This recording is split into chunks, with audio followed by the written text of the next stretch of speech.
Good morning students. अब class 8 class के student ध्यान देंगे। हमारा जो है क्षेत्रीय मिट्टी चैप्टर चल रहा था, चैप्टर 18 छुट्टियों से, सर्दी की छुट्टियों से पहले। अब जो है हम इसके जो है जो पहली एक्सरसाइज थी वो हम कर चुके थे, समलंब के चतुर्भुज के क्षेत्रफल की। अब जो है हम वृत्त के ऊपर आ गए हैं। वृत्त का इंट्रोडक्शन मैंने दे दिया था, एक बार मैं फिर से बताना चाहूंगा वृत्त क्या होता है। वृत्त की आकृति होती है जैसे कि हमारे पास ये एक शेप है, गोल बिल्कुल चूड़ी होती है, जो हाथ में पहनते हैं वो भी वृत्ताकार होती है। रुपया है वो भी वृत्त के आकार का होता है, 1 रुपया डॉलर, 5 रुपए का डॉलर, ये सब वृत्त के आकार के होते हैं। लेकिन इसकी 2 डायमेंशन, अगर मोटाई हम बिल्कुल नगण्य मान लें कि मोटाई है ही नहीं, तो उसे वृत्त कहते हैं। ये वृत्त, ये गोल जो है ये वृत्त कहलाता है। वृत्त के बीचों बीच जहां पर हम प्रकार की 9 वृत्त घुमाते हैं तो ये कहलाता है वृत्त का केंद्र O। और वृत्त के केंद्र से वृत्त की परिधि के बीच की दूरी कहलाती है त्रिज्या, इसे डिनोट करते हैं R। ये क्लास 6 में भी पढ़ लेते हैं आप लोग, 6 7 में। अब OP जो है ये कहलाते हैं त्रिज्या, और अगर हम OP को फिर आगे बढ़ा दें, इसे यहाँ पे लिखते हैं Q, तो ये PQ कहलाएगा व्यास। PQ व्यास कहलाएगा, और व्यास का आधा यानी त्रिज्या जो है वो व्यास की आधी होती है। क्योंकि देखो ये बीचों बीच बिल्कुल O है और इसे हमने आगे तक बढ़ा दिया, तो ये व्यास का आधा जो है वो त्रिज्या कहलाती है। वृत्त की त्रिज्या जो है वो व्यास की आधी होती है।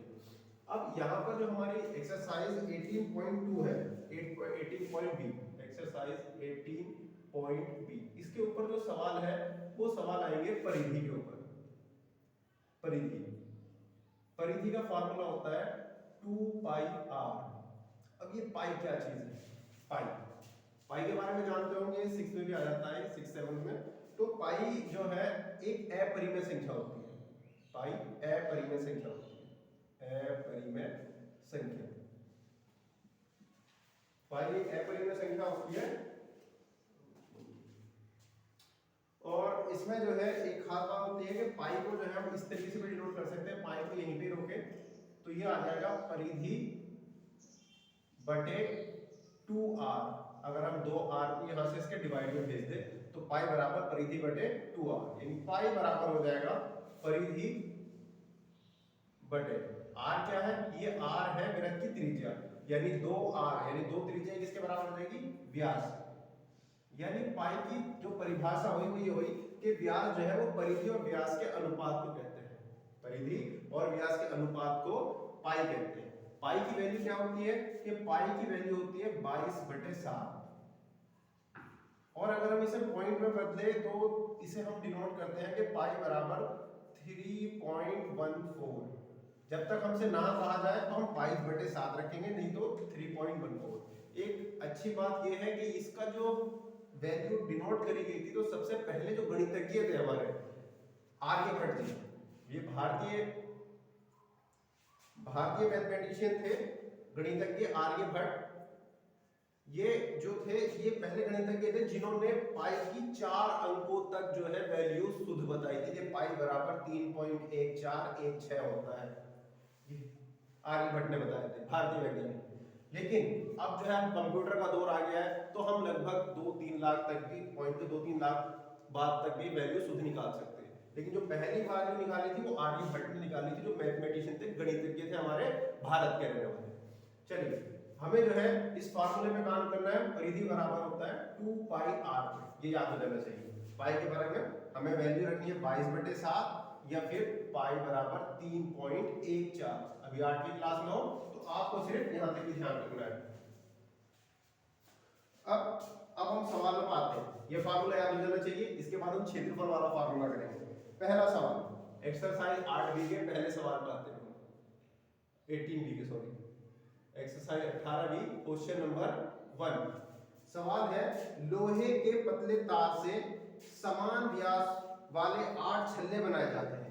यदि एक छल्ले का व्यास 22.75 सेंटीमीटर हो तो छल्लों को बनाने में कुल कितना तार लगेगा? एक चीज और बताना भूल गया मैं, परिधि एक्चुअली होती क्या है? एक मिनट रुको। जैसे ये वृत्त है, परिधि का मतलब होता है कि इसके ऊपर अगर हम कोई तार या कोई धागा इसे बनाने में, जैसे चूड़ी होती है, चूड़ी बनाने में कितना कांच लग रहा है, तो वो उसकी परिधि कहलाती है। जैसे हमने इससे इसे निकाली है, ये गोल बन गया। जितने भी प्रैक्टिकल होंगे मैं करने दिखाने की कोशिश करूंगा आपके बारे में, आप लोगों को।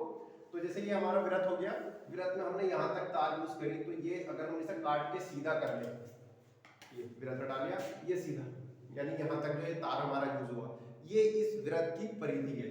यानी अगर हम इसे कट कर दें यहाँ से और कट करके सीधा एक तार बना दें, तो ये वृत्त की परिधि कहलाती है। ये गोल, ये वृत्त की परिधि है, यहाँ से यहाँ तक जो जितना तार लगा वो वृत्त की परिधि होगी।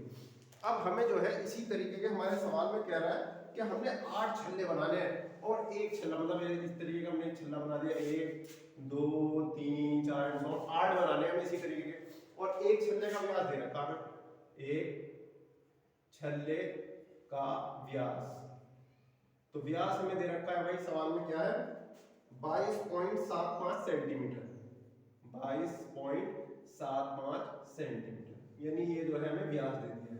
हमारे फॉर्मूले में जो है हमें त्रिज्या r की वैल्यू दी जाती है, ठीक है। तो हम यहाँ पे व्यास को पहले त्रिज्या में बदलेंगे, तो त्रिज्या क्या होती है भाई, त्रिज्या जो है व्यास की आधी होती है, यानी त्रिज्या बराबर व्यास बटे 2, ठीक है। ये फॉर्मूला लगाया, तो व्यास की वैल्यू रखेंगे, व्यास क्या है 22.75 बटे 2, ये आ गई तुम्हारी r की वैल्यू, त्रिज्या को हम डिनोट करते हैं r से।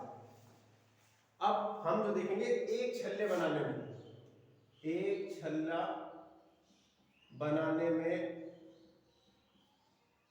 लगातार बराबर, एक छल्ला बनाने में कितना तार लग रहा है भाई, एक छल्ला बनाने में, तो वो कितना लगेगा भाई, इसकी परिधि के बराबर, यानी वृत्त की परिधि के बराबर, वृत्त की परिधि, क्योंकि हमारा जो छल्ला है वो वृत्ताकार है, तो वृत्ताकार छल्ले की परिधि के बराबर। अब वृत्त की परिधि का फार्मूला मैंने आपको बताया क्या होता है, 2 पाई r, तो ये रख देंगे 2 पाई r, 2 गुणा पाई, पाई की वैल्यू क्या रखी है, 3.1 है, 22.1/7।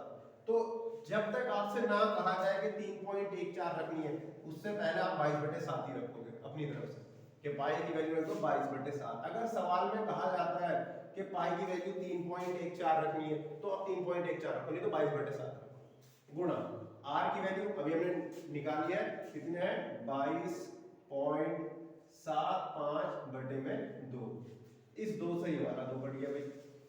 अब 7 से जो है 22 तो कटेगा नहीं, इसे काट के देखते हैं, 7 से पाड़ा पड़ते 7 या 21, 22 में से 21 चला गया, 1 बच गया, पॉइंट लगा दिया, ये 1 और 7 मिलके 17, 7 दूनी 14, 14 खत्म, तो 3 बच गए, 3 और 5 मिलके 35, 7 पंजे 35, यानी अब हमारा आ गया 22 गुणा 3.25। अब 22 की गुणा 3.25 से करेंगे। रफ काम जो है एग्जाम में जब करो तो साइड में ही करो, मतलब जो सवाल मिल रहा है इधर ही करो मल्टीप्लिकेशन, ये नहीं कि हम आगे पीछे कहीं और कर रहे हैं। 2 से गुणा कर लेंगे, 2 पंजे 10 का सिफर हासिल लगा 1, 2 दूनी 4 और 1 5, फिर आगे बढ़ेंगे 2 दिया 6, ये 2 से गुणा करेगा ऊपर वाले आ जाएगा 0 5 6। अब इसके बाद क्या है, जोड़ देंगे 0 5 11 का 1 हासिल लगा 1 7। पॉइंट कितने के बाद आएगा, पॉइंट आएगा भाई यहाँ पे दे रखा 2 के बाद, तो पॉइंट 1 2 2 के बाद आ गया, यानी हमारा आंसर आया 71.50 सेंटीमीटर। ये आ रहा है एक छल्ले में लगातार, यदि हम एक छल्ला बना रहे हैं तो हमें इतना तार लग रहा है। हमारे सवाल में क्या पूछा गया कि हमें 8 छल्ले बनाने, 8, एक नहीं बनाना, यहाँ पे आया एक छल्ला, एक छल्ला बनाने में लगातार बराबर। अब तार जो छल्ले बन रहा है वो सब एक से ही बन रहा है, छोटे बड़े नहीं है, एक से एक छल्ले बन रहा है, तो एक छल्ला बनाने में इतना है, तो 8 छल्ले बनाने में, 8 छल्ले बनाने में लगातार बराबर एक कितना है, तो 8 से क्या हो जाएगा, 8 की मल्टीप्लाई हो जाएगी, 8 गुणा 71.50।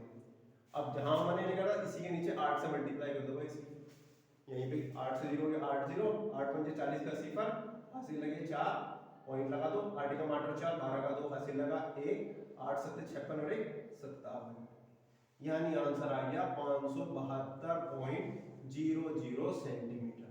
ये आंसर हो गया। हमें जो है 8 छल्ले बनाने में इतने तार की जरूरत पड़ेगी भाई, समझ में आ गई। अब आते हैं हम उस किताब के सवाल नंबर 2 पे, हॉकी के डंडे, हॉकी आ गई पे, तो क्वेश्चन नंबर 2 पा लेते हैं, इतने में आ जाएगा, ये आधा छोड़ूंगा मैं, आधा अपने आप ही करोगे आप लोग, क्योंकि बिल्कुल same to same question number 1 की तरह है। हॉकी के डंडे पर स्टिक जो है पतली डोरी लपेटनी है, यदि डंडे का व्यास 4.9 हो और 250 फेरे लगाने हो तो कितनी लंबी डोरी की आवश्यकता होगी। एक हॉकी बना लेते हैं भाई, ये बन गई भाई हॉकी। तो और ये थोड़ी सी बेकार बनी, एडजस्ट कर लो, ठीक है। ये हॉकी मान ली हमने, ये हॉकी का डंडा है, तो ये हॉकी हमारे पास भी रखी, ये आगे हॉकी की हमारी। अब ये हॉकी है और हॉकी पे जो है हमें तार लपेटना है, तार नहीं भाई, डोरी लपेटनी। और ये डोरी को लपेटी जाती है, देखो इस पे भी हमारे पास जो ओरिजिनल हॉकी है इस पे भी ये रबड़ लिपटी हुई है, वो इसलिए ताकि हमारे हाथ रपटे ना, इसमें घर्षण बल दिया हो, घर्षण बल का बढ़ जाए। ये साइंस में आ जाएगा, क्या हम मैथ पढ़ा, यानी अब हमें जो है इसके ऊपर ये 250 फेरे तार लपेटनी है। सपोज कर लो तार लपेटना, डोरी लपेटनी है, तो ये तार जो लपेट रहा है वो किस आकार का लपेट रहा है भाई, ये देखो वृत्ताकार, वृत्ताकार है, तो ये डोरी है वृत्ताकार के जैसी। चलो भाई हॉकी रख देते हैं, जो जो चीजें हमें मिलती रहेगी आपको दिखाते रहेंगे जैसे जैसे सवाल आ जाएगा। तो हॉकी के डंडे में हमें चारों तरफ तार लपेटना है, गोल गोल गोल गोल गोल गोल गोल, ठीक है। यानी ये गोल गोल हॉकी का ऊपर जो है वो गोल है, तो यानी वृत्त बन रहा है, यानी वृत्त के आकार की हमें वो दे रखी है। और देखो इसका व्यास दे रखा है, डंडे का व्यास, यानी ये डंडा है ना ऊपर वाला, यानी डंडे का व्यास, डंडे का व्यास दे रखा है हमें कितना है, 4.9 सेंटीमीटर। अब व्यास दे रखा है, मैंने बताया फॉर्मूला में यूज होती है हमारी त्रिज्या r, तो पहले व्यास को हम त्रिज्या में बदलेंगे। त्रिज्या बराबर क्या होता है, त्रिज्या बराबर होता है व्यास बटे 2। अब व्यास की वैल्यू कितनी है, 4.9/2 सेंटीमीटर, यानी ये r की वैल्यू आ गई आपकी, ठीक है। अब हम देखेंगे पहले एक लपेटने में कितना तार लग रहा है, जब हम एक राउंड मार रहे हैं, फिर उसके बाद हमें राउंड कितना मारना है, 250 राउंड मारने की किताब में लिखा हुआ है। तो पहले हम एक फेरा लगाएंगे, एक हॉकी पर, हॉकी के डंडे पर एक फेरे में, एक फेरा लपेटने में, एक फेरा लपेटने में लगी तार बराबर, अब वो तार किसके बराबर होगी, हॉकी का डंडा जो है वो है बिल्कुल गोल मटोल, मतलब वृत्त के आकार का है, एक तार यानी एक चक्कर यानी एक वृत्त, यानी वृत्त की परिधि के बराबर। और वृत्त की परिधि का फार्मूला क्या होता है, 2πr, 2 इंटू पाई की वैल्यू क्या है, ये देगा नहीं वो, आपको याद रखनी पड़ेगी कि पाई की वैल्यू होती है पाई बटे 7। एग्जाम में अगर आपकी किस्मत अच्छी हुई तो आपको मिल जाएगा पाई बटे 7 लिखवानी, तो ये चीज याद होनी चाहिए कि पाई बराबर होता है पाई बटे 7। आर की वैल्यू आपको निकाल लिया कि कितनी है, 4.9/2। अब वही हलवा सीट कैलकुलेशन करनी है, इस 2 से ये वाला 2 कट गया, 7 7 49, 0.7 आ गया, यानी हमारा हो गया 22 गुणा 0.7। अब 22 की 0.7 से मल्टीप्लाई करनी, 7 दूनी 14 का 4, सीधा का 1, 7 दूनी 14 रे 15, पॉइंट आएगा एक के बाद, क्योंकि यहाँ पे पॉइंट के बाद एक ही नंबर है, सेंटीमीटर। जब हमने हॉकी पे एक राउंड खींचा ना, इतना तार लग गया हमारा, इतना धागा लग गया। अब हमें राउंड कितने बैठे, 250, सवाल में कहा 250 राउंड करने में, 250 फेरे लगाने, यानी हॉकी के डंडे पर 250 फेरे लपेटने में लगी तार बराबर। अब एक में कितनी लग रही है, तो 250 में क्या होगा, 250 से मल्टीप्लाई करेंगे, 250 गुना 15.4, ये पॉइंट हटाओ, नीचे एक जीरो बढ़ा दो, पॉइंट के बाद जितने नंबर होते हैं उतनी जीरो बढ़ जाएगा, ये जीरो से ये वाला जीरो बढ़ गया, यानी 25 गुना 154 मल्टीप्लाई आपको करनी है, बताना है मुझे आंसर में कि कितना आंसर आएगा भाई, 25 की 154 से मल्टीप्लिकेशन करेंगे, ठीक है। तो ये सवाल हो गया, आपके 2 सवाल करा रहा हूं, एक सवाल मेरी तरफ से होमवर्क आप लोगों के लिए, ठीक है, एक्स्ट्रा सवाल करके दे रहा हूं कि अब हम क्या करें भाई, एक एक्स्ट्रा सवाल हमारी तरफ से सीधा सिंपल सा देते हैं। एक वृत्त की त्रिज्या बराबर दे रखी है हमें, त्रिज्या 35 सेंटीमीटर है, तो इसकी परिधि तथा व्यास ज्ञात करो, ठीक है, ये सवाल मेरी तरफ से है, किताब का नहीं है।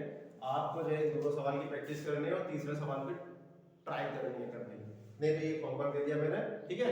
वीडियो ज़्यादा लंबी हो जाएगी और सब लोग अपने घर पे रहे, कोरोना से बच के रहे, मास्क लगाए, बाहर निकले, ठीक है।